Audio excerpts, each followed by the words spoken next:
en la zona cero.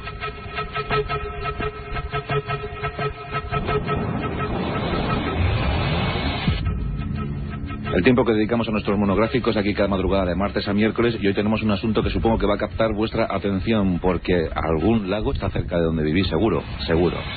Y ese lago seguro que encierra misterios, 1000 misterios. La humanidad siempre ha sentado cerca de un cauce fluvial, cerca de un lago, cerca del mar, siempre buscando el agua, el líquido elemento. Y en esos lagos ocurren cada historia, ocurre cada leyenda, y si no la ponemos nosotros, porque nos encanta saber que esos lagos tienen historias que contar.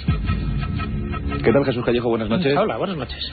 Tú que siempre eres un amante de los lagos, has escrito sobre los lagos, disfrutas en los lagos, ¿te has bañado en los lagos? He hecho de todo en los lagos. ¿Te has sumergido en un lago y has aparecido en otro? Como ocurre, es verdad, y comentaremos cosas. La verdad es que los lagos tienen mucho encanto, tienen mucha magia, y alrededor de todos los lagos, tú bien lo decías, hay muchísimas leyendas. No todas encantadoras, hay leyendas pavorosas, hay crímenes escondidos debajo de sus aguas, pero también hay hadas, también hay ovnis, también hay luces, también hay duendecitos extraños, y también hay, pues eso, mucha magia, mucho encanto. Yo creo que parte de ese encanto es lo que vamos a intentar desvelar esta noche. Carlos Canales, ¿qué tal? Muy buenas noches. Hola, buenas noches. Y además hay monstruos. Y monstruos, sí. Y además, con el desarrollismo en España, pues muchos lagos tienen campanarios. Sí. Sí, es curioso porque también lo veremos a lo largo del programa, pero parte de los fenómenos extraños que se dan en torno a las agrupaciones, aglomeraciones de agua dulce en interior, se producen independientemente del origen del lago, es decir, tanto sea natural, aquí citaremos casos como el de Bañolas o Sanabria, como artificial, uno cercano a Madrid, por ejemplo, Valmayor. Es decir, es curioso, pero es igual el fenómeno. ¿Qué tal, Juan Ignacio Cuesta? ¿Has dicho bien tu nombre? Muy bien. ¿Estarás sorprendido? Estupendamente, estupendamente. Ya sabes que los oyentes ya te conocen, el profesor Bacterio, aquel que nunca salió de su laboratorio y solo sale para ocasiones puntuales como la zona cero, y nos traes algún sonido que otro, ¿no? Pues sí, traemos a Selma. Selma y Luis. Selma. ¿Y Selma quién es? Pues Selma es una serpiente que aparece en el lago este que se pronuncia tan horriblemente, Seljordvatnet, un lago noruego, que es... Vamos a ver si lo podemos leer bien. Seljordvatnet, exactamente. Sí. Que está en el norte de Noruega. Es una serpiente que la captaron con un instrumento llamado hidrófono que sustituye al sonar desde hace una serie de años. Aquí lo venden como una revolución absoluta en el campo de la exploración submarina de los sonidos de los animales que hay debajo del agua. Y es impresionante, si realmente es una serpiente, desde luego es impresionante, y casi preferiría no encontrarte una cosa así. Los oyentes entenderán por qué no sale del laboratorio, tose, se revuelve, busca papeles, se agita en la silla, en fin, es el profesor Bacterio, es marca de la casa. Bueno, pero luego nos explicará lo del hidrófono, que hasta hoy yo pensaba que era un instrumento de Luthier. Y resulta que no. En el cine se ha visto. En el cine se ha visto. No, la verdad es que el origen es militar. Era para captar los sonidos de las hélices de los submarinos enemigos y de los barcos. Y además son tan precisos que permiten incluso individualizarlos. Es decir, nunca hay ordenadores detrás que son capaces de procesar los sonidos. Luego ya lo explicaremos cuando Juan Ignacio ponga el sonido de Selma, porque es curiosísimo. Pues todos muy pendientes de esos sonidos. Vamos a escuchar, por supuesto, el del lago Ness, y también el nuevo que tenemos, ese que dicen pertenece a un animal llamado Selma. Pero Jesús, en esto de los lagos, en esto de los misterios relacionados con los lagos, yo creo que se puede establecer un catálogo de lagos misteriosos, ¿no? Sí, se pueden establecer muchísimos catálogos. Según qué misterios sí tenemos el lago. Exactamente. Yo he establecido un catálogo muy personal, por supuesto, y muy a vuela pluma. Se pueden establecer muchísimos, porque a la hora de clasificar cualquier cosa, y entre ellos los lagos, pues ya sabes que el criterio subjetivo, que se podrían dividir los lagos de una forma genérica y utilizando una palabra tan amplia como lagos misteriosos, pues lagos con monstruitos criptozoológicos, en fin, que juegan al escondite con los criptozoólogos. Ahí tendríamos a Nessie, ¿no? Y ahí tendríamos a Nessie, en fin, muchísimos. De hecho, están catalogados hasta 625 lagos en el mundo con un monstruito o un bicho dentro. 625. 625. Había también con la colonia, ¿no? Sí, además, en todo, sí, lo malo es que no tienen comunicación entre ellos, por lo tanto desconocen su presencia, ¿no? Sí. Pero bueno, la gran mayoría son leyendas sin ningún fundamento, pero sí hay una pequeña parte, pues como el fenómeno ovni, hay una pequeña parte que bueno, parece que tienen cierta predisposición a dejarse oír o ver en determinadas circunstancias, a dejarse fotografiar también y filmar, y eso es lo que aviva y alimenta muchísimo más el misterio, ¿no? Tendríamos lagos con ovnis o luces en general, ¿no? que salen y entran de su superficie, lagos con ciudades sumergidas, por supuesto las famosas ciudades asolagadas de las leyendas gallegas que, en fin, tantas reminiscencias poéticas nos traen, lagos sismógrafos. Esto puede sorprender mucho a los oyentes, pero se han detectado algunos lagos, en concreto hay 2 en el hemisferio norte y 2 en el hemisferio sur, que tienen esa pequeña particularidad. Sus aguas o bien cambian de color o bien disminuyen cuando se aproxima un seísmo o un maremoto. También hablaremos de ellos. Podríamos también hacer esa clasificación de lagos con lagos que albergan espíritus de la naturaleza. Aquí estamos de lleno, por supuesto, en las leyendas, ¿no?, que tanto encanto traen al que las escucha y al que las dice, ¿no? Son las clásicas leyendas de los contadores de cuentos que, por suerte, vuelven a revivir. Estarían también lagos con ruidos y detonaciones. Aquí no es que se vean luces, no es que haya ciudades misteriosas, pero sí se escuchan extraños ruidos, explosiones que dejan mucho que pensar y, por supuesto, también alimentan esas leyendas, ¿no? Uno es el lago Michigan, que es un lago misterioso por muchas razones también. Y por último, por terminar esta especie de lista, serían los lagos infernales. También puede sorprender muchísimo a los oyentes, porque estamos hablando ni más ni menos que algunos lagos que, según tradiciones, darían paso directo al infierno y, en otros casos, al purgatorio. Caramba. ¿Qué te parece? Alentador, ¿eh? Bueno, alentador. No estará mal. Te vamos a bañarnos al lago, en el lago aquel, como decía la canción. No, pues mira, casi que no. Casi que no, porque el último que lo hizo, que en paz descanse, la verdad que suspiró en el momento que le tocó las aguas. Sí, hay muchísimas leyendas de asesinatos también, que también se puede haber hecho una distinción de ese tipo, ¿no? Lagos que albergan sus muertos en el interior de sus aguas, pero bueno, tiempo habrá para que salgan estos casos y otros. A ver, Carlos, ¿este catálogo que ofrece Jesús se puede aplicar a la geografía española? Sí, pero con una pequeña, perfectamente, lo que pasa es que con un pequeño matiz. España es un país, por su ubicación geográfica, que todo es bien conocido que no somos Finlandia. Está bastante claro. Es decir, el lago en España es un fenómeno natural escaso. Es decir, hay lagos, pero son pequeñitos, normalmente no tienen una gran cantidad de agua, y los lagos más grandes muy a menudo son artificiales. Es decir, España no es un país de lagos. España es además un país de ríos pequeños, de ríos de montaña, de caída brusca. Es un país duro, como en ese sentido. Dentro de todo este grupo, por lo tanto, eso ha hecho que España, sin embargo, sí tenga una enorme presencia de lagos con mitos relacionados, por ejemplo, pues con seres de la naturaleza, con ondinas, con doines de agua, que es, por ejemplo, como las llaman en Cataluña, las hadas de agua dulce, etcétera. Pero, sin embargo, es muy escaso en otro tipo de fenómenos, aunque sí hay lagos con monstruo dentro de lo que es nuestra geografía. Había, bueno, claro, también es verdad, digo, decir que hay todavía, sinceramente. Bueno, ahora tenéis uno, el monstruo de Leganés, pero que flota en Parque Sur, pero es hinchable. No al lugar al monstruo. No, la verdad es que, en ese sentido, nuestras tradiciones de lagos son clásicas, tenemos prácticamente todo lo que acaba de comentar Jesús, pero muchos de los fenómenos que se dan en lagos no se dan solamente en lagos, sino también en oquedades o cuevas. Por ejemplo, el caso de los sonidos. En España, yo personalmente no conozco ninguno, a lo mejor Jesús sí, ningún caso de lago donde se comente la existencia de ruidos o sonidos procedentes del interior. Pero eso sí existe, por ejemplo, en cuevas. Sin embargo, hay otros lugares de Europa donde los lagos son muy frecuentes. Ahora hablaremos del norte de Europa, por ejemplo, donde, acabo de citar Finlandia, o en Suecia, donde hay un lago gigantesco, el lago Vater, donde los sonidos y los ruidos procedentes del interior no solamente son una leyenda, sino es que forman parte del folclore popular de todos los pueblos que están situados en sus orillas. A tal extremo, es decir, que las leyendas lo vinculan a la otra faceta que acabo de decir. Es decir, ¿qué es lo que hay en el lago? Pues dicen las leyendas que lo que hay son gigantescas ciudades élficas ocultas en el interior de la tierra, cuyas ruidas, luces, es un lago también de luces. Pero al haber ya un mito muy fuerte, todo lo demás se achaca lo mismo. Las luces misteriosas, los ruidos, los sonidos y más cosas que tiene ese lago sumamente extrañas que veremos un poco más adelante. Bueno, claro, cuando dices ciudades élficas, los oyentes deben entender que hay una playa de enanitos trabajando allí, ¿no? Sí, las leyendas europeas occidentales, sobre todo, porque no es el único caso. Jesús ha citado antes un caso del lago más alto del mundo, que es el Titicaca.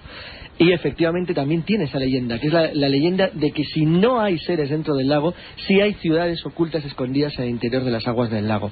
En el lago Vater, la leyenda, que está, además una leyenda que está extendida por todo el centro y sur de Suecia, son leyendas que hablan de gnomos de agua, es decir, gnomos que viven en ciudades ocultas en el interior de la tierra, que se protegen de los humanos por la existencia de un lago, de una superficie de agua que les cubre de los cotillas humanos, que de esa manera no pueden ver sus actividades.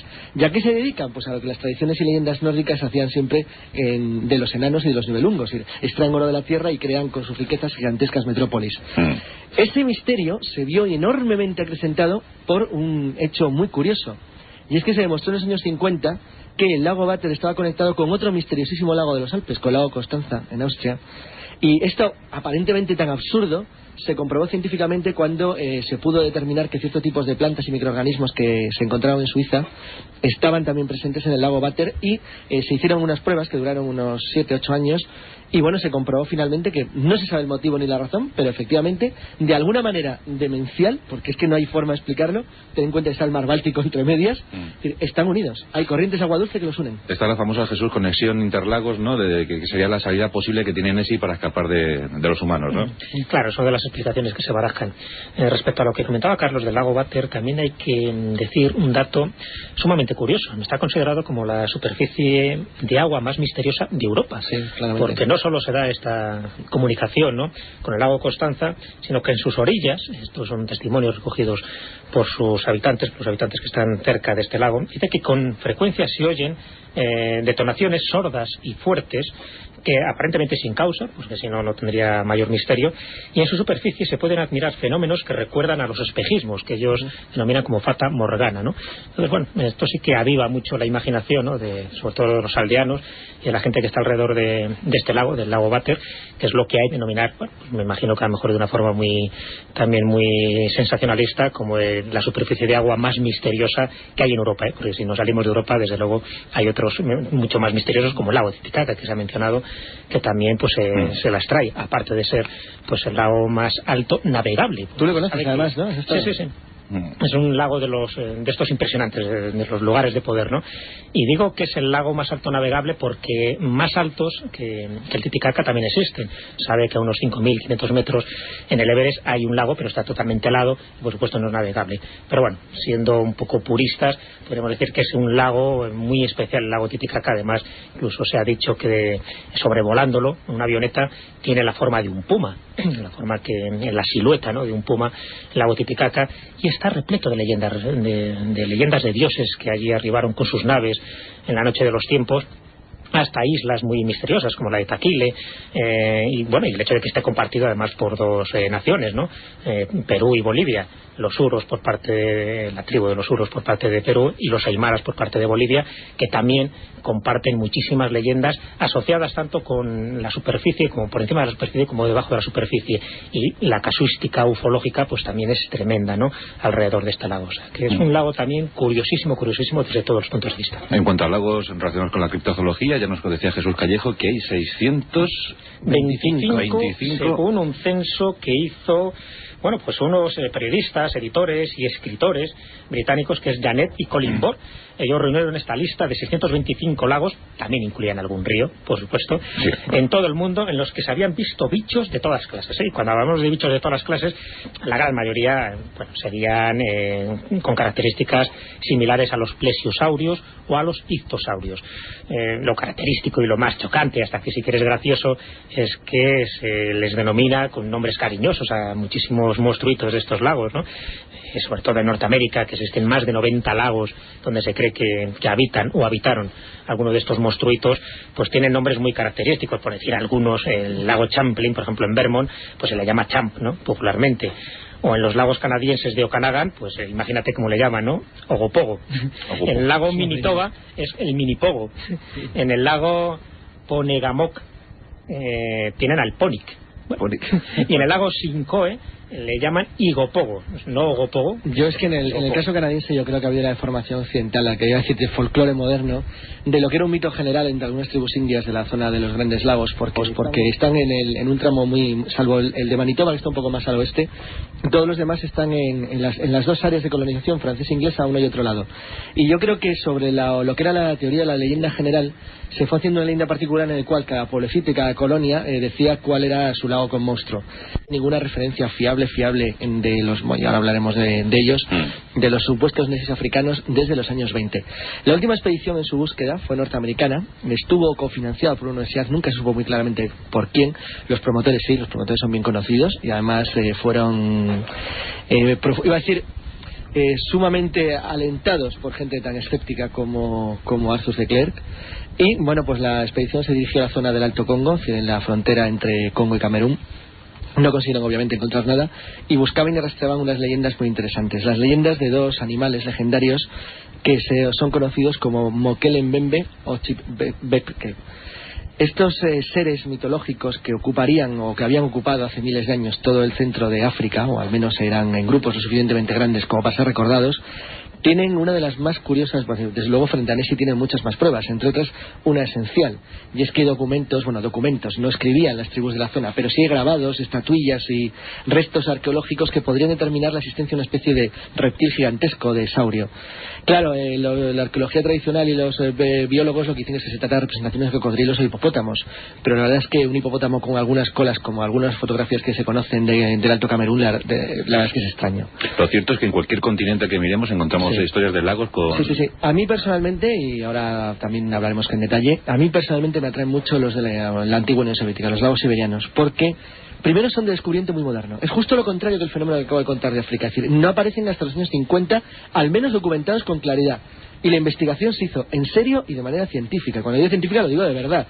Hay dos principalmente: el lago Lavinkir, cerca de Yakutsk, en la zona de Siberia más fría, uno de los sitios más fríos del mundo, un sitio donde en invierno es fácil alcanzar temperaturas de 60 y 70 grados bajo cero, donde la primera aparición se produjo en el año 53, y no fue una aparición de tribus de la zona, no había ni siquiera mitos o leyendas, fue un grupo geológico que buscaba minerales estratégicos, básicamente buscaban diamantes y oro en la cuenca del Alto Amur, y se encontraron en el lago Lavinkir, pues como una especie de plesiosaurio. Es decir, es lo que hay multitud de dibujos que publicó la revista Tiempos Nuevos en la antigua Unión Soviética. Y no era Stalin. No, pero había dos campos de prisioneros cerca, muy cerca, y entre los testigos de una de las apariciones... ¿Qué asociación de ideas? Sí, no era Stalin, pero había dos campos de prisioneros. Había dos campos de prisioneros de trabajo. No, lo digo porque como se intentó también decir, hombre, obviamente nada más ir a la noticia, dijeron, ya están los rusos diciendo que como Nessie existe, necesitan uno de ellos. Sí. Y es curioso porque ahí había opiniones encontradas. Y es que una de las apariciones fue delante de un grupo de trabajadores que construyeron una carretera, y la verdad es que, aunque no hay ninguna fotografía, y luego los rusos lo abandonaron totalmente, no se volvió a saber nada más de él a partir de los años 60. Y el otro es curiosísimo, porque el otro era tal los rumores, ahí sí había rumores de las tribus, de las escasísimas tribus de cazadores que hay, es el lago Yairir, también en Siberia, muy cerca del Círculo Polar Ártico, unos 150 kilómetros del océano glaciar. Y el encuentro, fue tan sorpresivo con un pequeño grupo cazador en la zona que, las autoridades de la zona pidieron ayuda al Ministerio del Interior para que investigaran qué ocurría allí, por lo menos a ver si de verdad había algo raro. Ellos no pensaban en lo que luego se encontraron los expedicionarios. La expedición la patrocinó ni más ni menos que la Universidad de Moscú, en el año 64. Y los rusos, cuando hacían estas cosas, lo hacían muy en serio. Exploraron con mucho detalle el lago, pese a las temperaturas bajísimas y la incomodidad. Y en concreto el director de la búsqueda, que era un profesor que se llamaba Nikolai Yerik, en la revista, en Pravda, llegó a publicar un artículo excelente, que además es muy conocido, en el cual ellos narraban, había dibujos además de lo que se habían encontrado. Llevaron moldes de 4 tipos de huellas. Ninguna de las pruebas, esto hay que decirlo muy claramente, son definitivas. Y sobre todo, aunque había una expedición preparada para principios de los años 80, la verdad es que por temas presupuestarios o de distancia o de lejanía se abandonó, y luego obviamente con el desmantelamiento y el desmoronamiento de la Unión Soviética todo esto se ha muerto. Pero la verdad es que lo sorprendente frente a otro tipo de leyendas es que están documentadas por gente aparentemente muy fiable y que son muy cercanas en el tiempo. No estamos hablando de leyendas medievales que un monje escribió, estamos hablando de profesores de la Universidad de Moscú en el año 64 en concreto, el último. Nuestros amigos de la zona cero estarán diciendo sí, todo está muy bien, pero ¿y Nessie? Bueno, pues Nessie y José Luis, yo creo que la tenemos ahí. Vamos a intentar escuchar el sonido de Nessie, a ver cómo puede sonar Nessie, ahora que nos cuente Juan Ignacio lo del hidrófono. A ver. Este es el supuesto sonido de Nessie. Creían que era una foca. Sí, se declaró que era una foca. ¿Se pensaban que era una foca? Sí, oficialmente se dijo que era una foca. Yo no creo que sea Nessie, pero desde luego una foca tampoco, porque no hay focas en el lago Ness, hasta que alguien me demuestre lo contrario. No hay focas en el lago Ness, otra cosa es si está Nessie. Sí, puede estar haciendo un ruidillo al micrófono. Sabemos que no hay focas, pero Nessie... Le estaría haciendo un ruidillo, una bromilla al micrófono. Este era un hidrófono, pero mucho más sencillo que el de Selma, era una cosa mucho más rudimentaria. Además el bote era un bote de pesca preparado, de esos que llevaba un grupo de pseudocientíficos, iba a decir algo como nosotros aventurerillos, tal, pero poco serio. Lo que va a poner Juan Ignacio es otra cosa. Hablemos de Selma entonces. Juan Ignacio, Selma. Bueno, pues Selma es una serpiente. Según las imágenes que aquí tenemos en unas fotografías horrorosas que nos han dado, se ve como una especie de serpiente con 3 chepitas como saliendo del agua. Entonces, es larga. O sea, la parte que tiene por fuera del agua adivina que hay metros por dentro. Selma la han bautizado como femenino, pues no lo sé muy bien por qué la han bautizado como femenina, quizá por ser caballerosos, ¿no? De alguna manera, ¿no? Y han obtenido el sonido mediante un hidrófono, el sonido de Selma, con un hidrófono llamado Kust, que estaba entre 30 y 90 metros cerca del camping de Sandem, en las orillas del propio lago Seljord. Hay otros sonidos que se han obtenido, pero que esto no nos los han proporcionado. Por cierto, debo decir que nos le ha proporcionado la Universidad Sueca de las Ciencias Agrícolas, que es quien tiene el poder de todos estos sonidos y el que nos ha proporcionado justamente este. Pero hay otros sonidos que no nos los han proporcionado.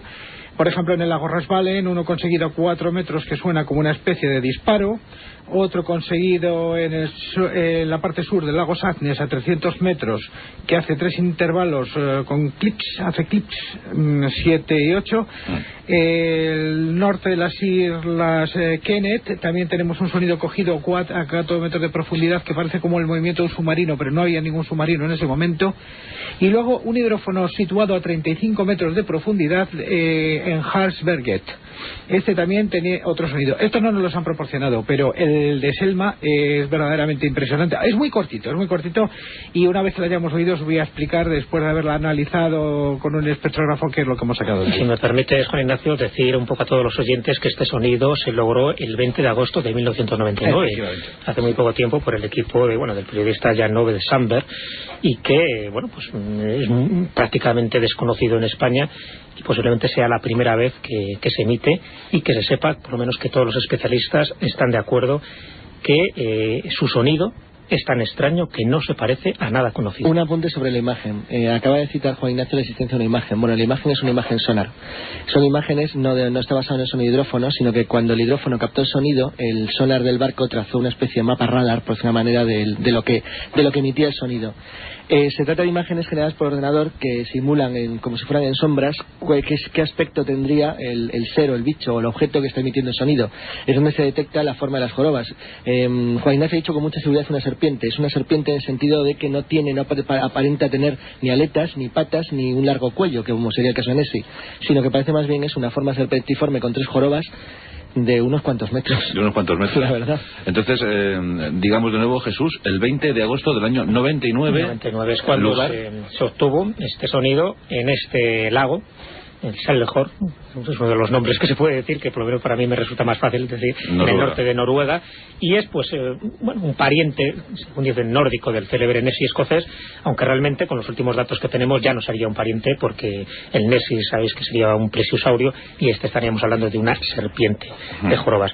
Pero desde luego el sonido es muy espectacular, es sorprendente, y repito, es lo último obtenido. Lo que se ha podido registrar es lo último en cuestión de lagos, de monstruos en lagos, en criptozoología, y no se parece a ningún animal conocido. Como siempre, la Zona Cero os ofrece lo último, os ponemos siempre en la línea, ¿eh? Esto es lo que hay que escuchar ahora mismo para saber lo último en criptozoología. Intentamos escuchar ese sonido.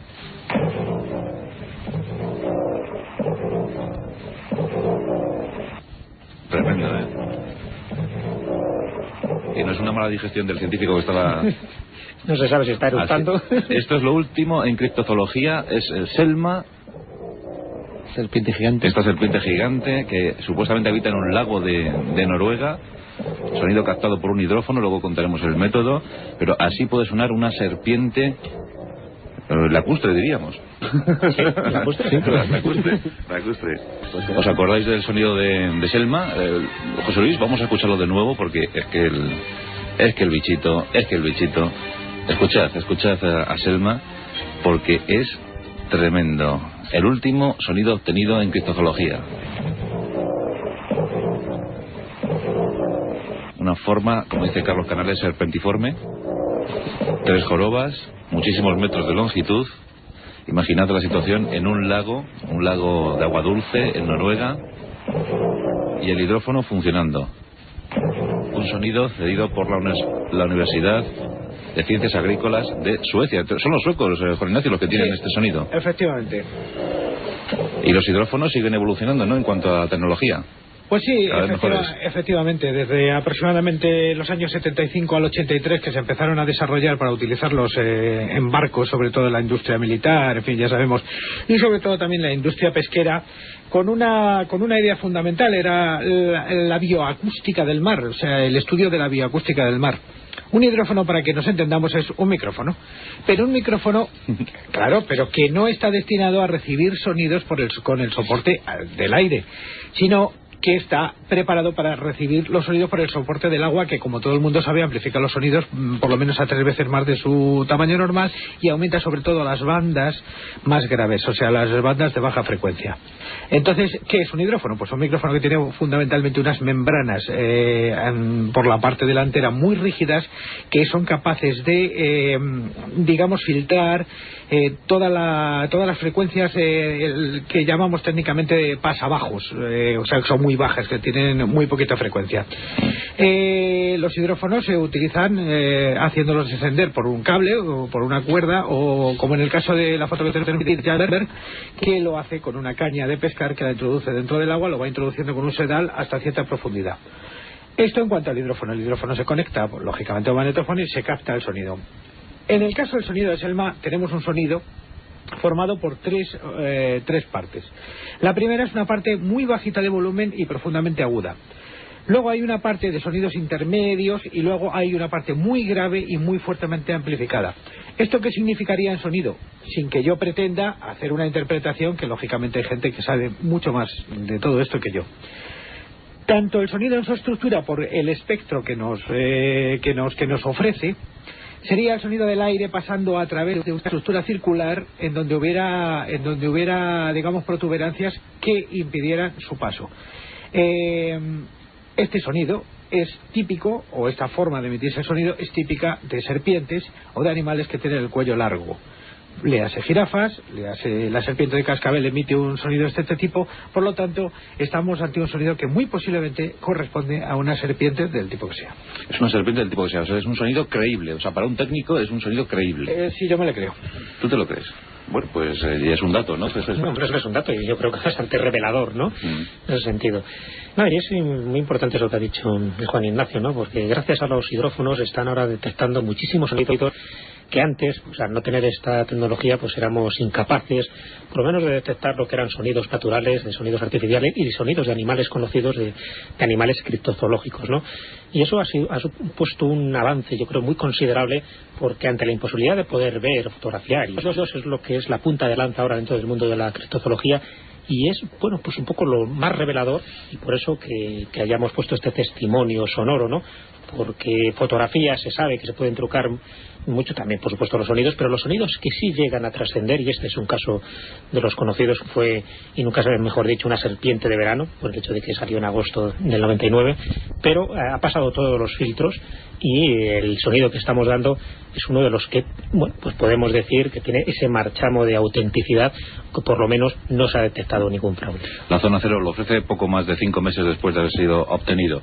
¿Esto qué quiere decir, Carlos? ¿Que Selma va a destronar a Nessie? No, yo creo que no. No, porque Nessie forma parte ya de la cultura popular del mundo occidental entero, y iba a decir del planeta Tierra.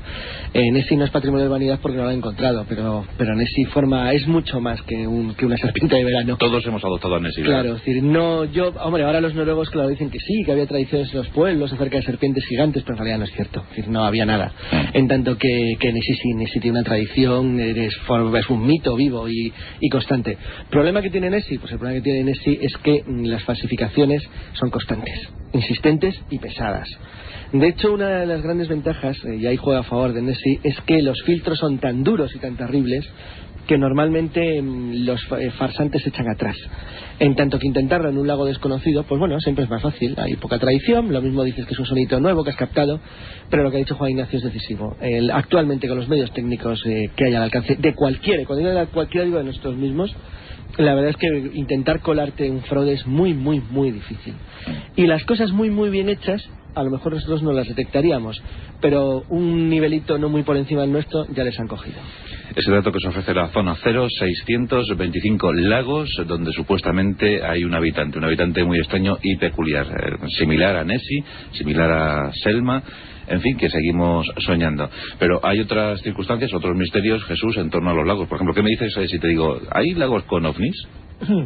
Hay muchísimos. Más de una vez hemos hablado de los OSNIs, que serían estos submarinos no identificados. Efectivamente. Y aparte de salir de las orillas del mar, también tienen como habitáculos preferidos los lagos. Y los lagos, cuanto más profundos, mejor, ¿no? Hemos comentado antes el lago Titicaca, con una importante actividad ufológica, donde se les ha visto emerger de sus aguas. Pero hay muchísimos más, ¿no? También he hecho una pequeña lista a bola pluma, porque son infinitos dentro de la casuística ufológica, pero, por ejemplo, en Argentina, ¿no? Cerca de la ciudad de Victoria, está el lago del Pescado, donde ha habido muchísimos testimonios ovnis. El lago Cote de Costa Rica, uno de los ovnis más espectaculares que se fotografiaron además desde arriba, desde un avión.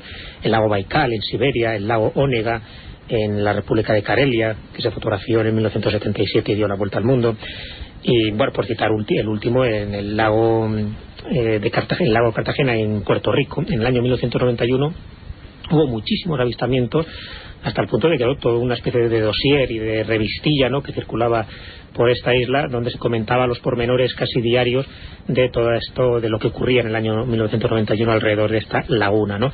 Por lo tanto, son muchísimos. Os lo he citado un poco, bueno, lo más representativo es por citar en distintas partes del mundo, pero hay que ser también muy cautos. Cuando hablamos de ovnis, no siempre estamos hablando de objetos, sino que estamos hablando también de luces extrañas, de luces que por supuesto se desconocen el origen y que ha provocado pues sonidos, detonaciones, luminiscencias, en fin, hay cosas extrañas que ante la imposibilidad de dar una explicación científica, muchos ufólogos sobre todo pues lo han reducido a su especialidad y han pensado que eran ovnis como objetos volantes no identificados, a pesar de que después pues se supo que podían ser algunos misiles, que eso se sabe que están en algunos lagos camuflados y fueron lanzados pues en periodo de pruebas, y cosas similares que habría que ir descartando. Pero bueno, es curioso que los ovnis estén asociados también con los lagos. Fijaros que vamos a partir un momentito del hecho de que algunos casos de ovnis fueran objetos físicos, no hablo de luces. La fenomenología de los objetos y del lago es un lugar siempre bueno para esconderse, así como principio. Y Jesús ha citado ya dos cosas esenciales: el de la laguna de Kote, que ahora lo comentaré un poco, y los misiles. El primer misil del mundo lanzado desde el agua lo lanzó un submarino alemán en el lago Constanza en mayo del 45, unos días antes del fin de la Guerra Mundial. Y para la gente del lugar, que no sabe lo que era, pues fue un verdadero shock. Mira que están acostumbrados a cosas raras en plenos bombardeos, bueno, pero la verdad es que ver de repente una luz salir del agua a cualquiera le impacta mucho. Esa práctica, tanto rusos como norteamericanos la han seguido con profusión, principalmente los rusos, de una manera sistemática. Con lo cual, algunos avistamientos, no el caso del lago Onega, que curiosamente, aunque está en la Karelia soviética, era Finlandia hasta la Guerra Mundial, y la verdad es que las fotografías demostraban claramente que se trataba de otra cosa. Lo que pasa es que eran fotografías tomadas a ras de suelo. Y sin embargo, el de la laguna de Kote, que como es bien conocido, porque además se dijo en este programa por Javier Sierra, fue incluido dentro del informe Cometa que los servicios secretos franceses pasaron a finales del año pasado al primer ministro y al presidente de la República de Francia, es para mí una de las pruebas más rotundas de que algo raro al menos hay. El asunto de Kote, y lo cuento muy brevemente, un avión cartográfico de la República de Costa Rica estaba haciendo mapas del país, y utilizaban eran unas fotografías gigantescas, son de 20 centímetros me parece que de casi medio, eran unas fotografías enormes, muy grandes, y lanzaba una cada 20 segundos en un vuelo regular, que de esa manera iba haciendo unas fotografías siempre de la misma forma, que luego se montaban para generar el mapa. Las fotografías eran por supuesto de altísima calidad, como se puede imaginar cualquiera, dado que se trataba de un sistema que cuasi catastral, dado que iban también a utilizarlo para mediciones de terrenos. No se dieron cuenta, cuando estaban haciendo las fotos, de lo que luego vieron al revelarlas. Y es que delante de sus narices había surgido en el lago Kote un disco, pero claramente físico y sólido, que aparecía de la nada, del agua, y volaba con toda tranquilidad hacia arriba. Claro, no entró en una sola fotografía, sino que entró en una secuencia entera.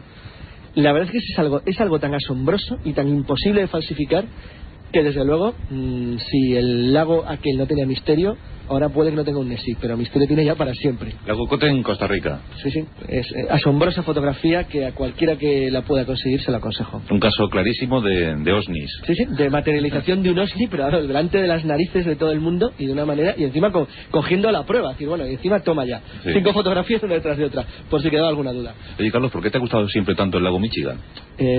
¿Porque es el más contaminado del mundo? No. Dicen que si metes un pie se desintegra. No, la verdad es que no es verdad. El lago Michigan, Jesús ha dicho que... Qué gráfico, ¿eh? No, creo que los peces, bueno, son mutaciones ya. Sí. La verdad es que es un lago muy contaminado debido a la industria pesada norteamericana. Es un pie y se desintegra. Hay una broma más... Andrés Bretón. Hay una broma malvada canadiense, y es que los vientos son contrarios a Estados Unidos, con lo cual toda la porquería que echan ellos, porque la echan ellos, se la comen también. Porque les va siempre hacia el sur. Sí. La verdad es que tienen mala suerte. Bueno, el lago Michigan es un lago rodeado de leyendas desde que los primeros exploradores franceses llegaron allí a mediados del siglo XVIII. Lo era por 3 razones esenciales, y es que reúne prácticamente el 50% de lo que acaba de decir Jesús. No que yo sepa tiene monstruos, o si lo hay, formaba parte, en todo caso, de los monstruos en general, así genéricos que había en la zona de los grandes lagos, pero que yo sepa no lo tiene. Pero tiene luces, tiene apariciones de seres, vamos a llamarlos, élficos, tiene ruidos, y no de la industria, es decir, ruidos naturales. Y las leyendas que había en torno al lago se fueron extendiendo cuando los primeros colonizadores blancos se empezaron a colocar en sus orillas.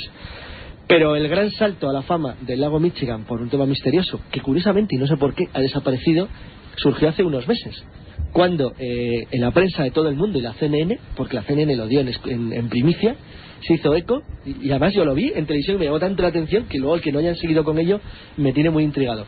Y es que acaban de descubrir un objeto metálico en forma de cepelín, es decir, en forma de huevo, que al menos la parte descubierta, que estaba entre el cieno del fondo del lago, tenía el tamaño que ellos calculaban. Además para los americanos son muy gráficos y ponen ejemplos que entiende a todo el mundo, de un autobús escolar, de esos amarillos. Entonces hasta nosotros que no hemos visto un autobús muchos americanos, pues bueno, por las películas sabemos cómo es. Eso es muy grande, y además no había duda de que era artificial. Se habló de que se iba a hacer una investigación en profundidad y la estamos esperando. Pero no era ningún artilugio creado por mano humana. Hombre, había bromas de que si era de los tiempos de Al Capone, que habían lanzado unos cuantos al fondo del lago, sí. Pero la verdad es que no. Hombre, tenía una forma muy sospechosa, porque si bien el tamaño era de un autobús, la forma era muy similar a un Zeppelin. Lo que pasa es que es totalmente hermético, no se habían encontrado huecos ni ventanas. Y no es un objeto misterioso, porque si no hubiera trascendido, y por supuesto la cadena norteamericana CNN no lo hubiera comentado. Y la Sociedad Arqueológica Submarina de Chicago es la que se encargó de hacer este tipo de pruebas. Estamos hablando de un reportaje que se emitió en enero del 99, es decir, prácticamente hace un año, y hasta el momento no sabemos nada que se haya podido detectar en el fondo del lago Michigan, y por supuesto la apariencia o el contenido que puede tener este extraño objeto, que desde luego no es natural, es artificial, que antes no estaba ahí, porque exploraciones del lago Michigan, a pesar de que es muy grande, tiene 60.000 metros cuadrados y unos 300 metros de profundidad, pues se han hecho muchísimas. No olvidemos que es un poco el desagüe de Chicago, y por lo tanto es zona súper conocida. Y hasta el momento no ha llegado ninguna noticia. No se sabe si es por dejadez de esta sociedad arqueológica o sencillamente porque lo que se ha descubierto es tan importante que no quieren darlo a conocer a los demás. A mí me suena sospechosamente al meteorito de Getafe. Y salvando las distancias, el efecto es el mismo, no hay respuesta. No hay respuesta, pero vamos, ni un solo comentario, ni a favor ni en contra. No, desapareció todo. Hombre, esto hay que ponerlo en relación con un dato que llama mucho la atención. El lago Michigan, desde siempre, y no desde que ha ocurrido el encuentro de este supuesto artefacto en enero del 99, desde siempre se ha considerado una zona ventana. Zona ventana es una terminología que utilizó David Fideler, que es uno de los miembros del Grupo de Investigación de Anomalías de Chicago, y ya lugares donde aparecen o desaparecen cosas, donde ocurren fenómenos extraños, donde se producen fenómenos inexplicables, sobrenaturales, se podrían decir. Y en concreto en el lago Michigan, pues las detonaciones, las luminarias, ese tipo de ruidos extraños, pues estaban un poco pues a la voz de la calle prácticamente, ¿no? En el año 1970, de hecho en Pullman, uno de los suburbios de Chicago, que es el que está más próximo a este lago, pues se detectó, ¿no?, una explosión tan gigantesca que, bueno, habían pensado que se había derrumbado por lo menos una manzana entera, ¿no? Se sabía que procedía del lago, no se averiguó nunca el origen, se supo que era del fondo del lago Michigan, Y bueno, y ahí quedó el enigma de los muchos enigmas que habría que ir acumulando a este lago como zona ventana, ¿no? Que me parece una terminología muy adecuada que utilizó este buen hombre, ¿no? David Fideler, y que tiene las mismas características y las mismas consecuencias después que otros muchísimos lagos y otras zonas del planeta donde se dan esta misma fenomenología. Lo que pasa que aquí es como más espectacular, pues estamos hablando de un lago muy conocido, de un lago que prácticamente tiene miles de ojos las 24 horas del día. Lo que llama la atención, Jesús, es que una vez detectada esa forma artificial, es decir, no ha lugar a la roca, no ha lugar a formas naturales. No, artificial, ¿no? Totalmente, porque las imágenes que salieron por televisión se veía que era una superficie rugosa, ovalada, haciendo la forma de un Zeppelin, sí. Y desde luego, ya digo, esas dos características quedaron bien claras. Estaríamos hablando del centro del lago. No, estaba bastante en la orilla. Sí. ¿En la orilla? No en la orilla, pero estaba cerca de la costa. Un objeto que no estaba antes, no estaba meses antes, y es un objeto artificial. Son las dos características que han quedado más Fíjate claras. que el comentario de la CNN... Pero la CNN lo descubre y luego ya la CNN lo descubren de casualidad. Emiten las imágenes. Sí, lo descubren de casualidad. Además me parece que era una especie de barcaza de limpieza de fondo del lago. Se topa con eso. Que lo hacen de vez en cuando y de repente descubren un objeto extraño. Que además también por el sonar, se acercan a ver qué es y ven que hay algo raro que no es normal. La prensa de Chicago se acercó rápidamente, entre otras la Sociedad de Investigaciones Submarinas de la propia ciudad. Llega a la CNN, como siempre, y primero llegan supongo a las televisiones locales de Chicago o nacionales americanas. Pero cuando la CNN lo da es como el notario, es decir, es el que lo da a la fe de que eso existe y para todo el mundo. Lo anuncian a bombo y platillo y hay una especie de complot de ocultamiento. Si podían haber dicho, pues miren, nos equivocamos y no había nada, pero es que nadie ha dicho nada. Ni han dicho, bueno, pues fue un fallo, no tiene importancia, era un trozo de chapa, o por el contrario, pues miren, sí, es muy raro, lo vamos a investigar en serio a ver qué es. Nada, desapareció absolutamente. Solo recuerdo una cosa que me llamó mucha atención, que era de prensa escrita, no era de televisión. Una de las teorías que había, porque claro, se le cubrió mucho en Chicago sobre qué podía ser, era muy muy simpática, en el sentido que decía que, dado que en general la limpieza de fondo se hace para facilitar la navegación de costera, de cabotaje y tener un poco más limpio las zonas que rodean Chicago, lo normal es que se tenga que limpiar el fondo del lago. Y en este caso da la sensación como si se hubiera limpiado en exceso o que un movimiento de tierra, una corriente fuerte, hubiese dejado al descubierto lo que había debajo. Y que lo que había debajo no era natural aparentemente, por lo menos en el tramo que se veía, porque claro, lo que no se sabía era el tamaño real del objeto ni hacia qué posición se hundía. Entonces, que esto haya pasado tan desapercibido después de darle tanto bombo y platillo, la verdad es que me parece muy extraño. La verdad es que la cantidad de casos que se están exponiendo esta noche en la Zona Cero, pues cada uno de ellos yo creo que sugiere un programa propio, ¿verdad? Titicaca, el lago Michigan, lo de Selma, los sonidos, en fin, que estamos abordando diferentes cuestiones y yo creo que estoy tomando muy buena nota. Yo también sé que muchos amigos de la Zona Cero graban estos programas y luego los conservan en su archivo. Está muy bien. Incluso luego podemos escucharlos en otros sitios. Está fantástico. Bueno, pues los lagos encantados. Aquí en España, Jesús, claro, lo que decía Carlos antes, ¿no? Tampoco da para mucho. Sí, da para mucho. Ah, tú piensas que da para mucho. Me ha dejado hundido la miseria. Yo hice... Tiene casi lagos, hombre. Hice no hace demasiado tiempo un reportaje que se publicó en la revista Año Cero, donde, pues me dio por investigar, en especial los lagos españoles, ¿no? Hice una introducción sobre lagos misteriosos en el resto del mundo y muchos de los que hemos citado aquí pues aparecían en ese reportaje, como era el lago Titicaca, el lago Bater, el lago Constanza, por supuesto el lago Michigan. Pero sí me interesaba dar a conocer pues esa otra parte, ¿no? de las tradiciones y de las leyendas españolas, en este caso relacionadas con los lagos, que son poco conocidas. Hombre, aquí tenemos la Laguna Negra, ¿no, Jesús? Aquí tenemos dos lagunas negras, ¿sabes? Está la de Burgos y la de Soria. O sea, que ya partiendo de eso... y el hecho de que la de Soria es la más poética, ¿no? Sí, bueno, también, claro, es la que más literatura también se ha vertido en ella. Sí. Pero bueno, también la otra pues tiene sus pequeñas leyendas. Hay muchísimas lagunas que están relacionadas con ciudades sumergidas. Ciudades sumergidas que incluso sería bueno que se hiciera algún tipo de inspección, de investigación submarina, porque normalmente, eso lo sabéis perfectamente, son leyendas que tienen un pozo de verdad, un pozo de realidad, y que están ocultando pues un acontecimiento legendario y que después ha ido perdiendo con el tiempo. ¿Hay ciudades submarinas en Galicia? Claro. Eso dicen los gallegos. Serían las famosas ciudades asolagadas. De Galicia, que habría muchísimas. Algunas de ellas están ya desecadas y se sabe que no hay nada. actualmente, y si lo hubo, pues bueno, fue totalmente... Eso lo leí en el clásico Seres y lugares en los que usted no cree. Sí, es verdad, ahí también hacíamos un capítulo muy especial de este tipo de ciudades asolagadas.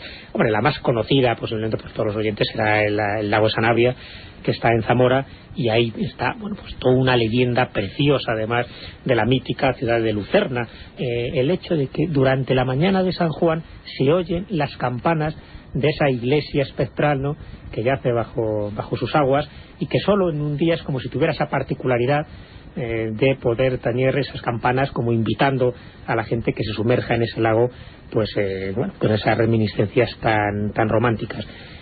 Otro lago, por ejemplo, que tiene unas características muy especiales también sería el lago Carucedo, en León, porque se relaciona con un hecho histórico y un hecho fantástico a la vez. Se sabe que León, por entonces, bueno, y allí muy cerca de Carucedo están las médulas, esas explotaciones de oro romanas, pues Tito Caricio, que era uno de los generales que estaba encargado en el año 12 a.C., pues de hacer todo este tipo de expoliaciones casi, ¿no? Porque en el fondo lo que hicieron era utilizar pues mano de obra barata, que eran todos los esclavos que había en León, en los Astures también, para ir sacando el oro. Y entonces hay una leyenda preciosa que dice que una de las mujeres, una Astur llamada Caricia, pues se enamoró perdidamente de este general romano que era Tito Caricio, y bueno, pues no fue correspondido a sus amores, y esta mujer, pues dice la leyenda que se transformó en una ondina, y de las lágrimas que derramó por ese desenlace tan desastroso para ella, pues se generó el lago Carucedo. Se sabe que el lago Carucedo precisamente está formado por la acumulación de aguas de la Ruina Montium, este sistema que utilizaban en las médulas para ir extrayendo todo el oro que se encontraba, ¿no? Entonces, como hay cantidades ingentes de agua que se utilizaron en túneles muy estrechos para que después fuera reventando, ¿no?, en distintas galerías, uno de los lugares, por cierto, impresionantes, que recomiendo a todos los oyentes que se acerquen por allí cuando puedan, porque desde luego son de los que quitan el hipo, ¿no? Bueno, pues se creó ese lago, y alrededor, pues esta leyenda, que digo, tiene una parte de historia, porque es cierto que hubo un asentamiento romano, la Legio VII, que es lo que dio además origen a la terminología de León, a la toponimia, pero hay toda una leyenda asociada con hadas, que por cierto también en la noche de San Juan es cuando esta ondina Caricia pues da unos círculos alrededor de este lago para que alguien la enamore, porque dice la leyenda que en ese momento es cuando ella podrá dejar de ser encantada, una mujer encantada, y volverá a su forma natural, ¿no? Es algo que se da en casi todos los lagos que tienen alguna leyenda relacionada con estas ninfas, con estas ondinas o con estas donas de agua. Bueno, nos estamos desviando hacia lo nuestro, Jesús y yo ahora mismo. Vamos a contratar a Jesús y a Carlos para que nos hagan España de leyenda. Iba a decir que nos estamos desviando hacia lo nuestro, pero es que no me puedo resistir a contarlo, porque es uno de los elementos clásicos. Como ha tocado ya Jesús el caso de las ninfas de los lagos de Asturias. Tú que tuviste un pariente en la séptima región. En la zona norte de la montaña, pues lo mismo. En la zona norte de la montaña, es decir, ya en lo que es Asturias, aunque efectivamente en toda la zona norte de León en aquel entonces había también tribus astures, las leyendas se han encaminado hacia todos los lagos pequeñitos. Bueno, los más famosos son los de Somiedo, claro, gracias al libro de Mario Rosa de Luna, pero todos los lagos están relacionados con seres élficos, seres del mundo élfico, pero todos en el sentido que ha dicho Jesús. Es decir, las damas de las aguas o las damas de los lagos en los lagos asturianos o en los ríos son normalmente mujeres humanas encantadas y llevadas al mundo de las hadas, que esperan que el encantamiento desaparezca para poder volver. En tanto que si nos movemos un poquito más hacia el este, es decir, hacia Cantabria, la tradición se empieza a aproximar muchísimo más al norte de Europa.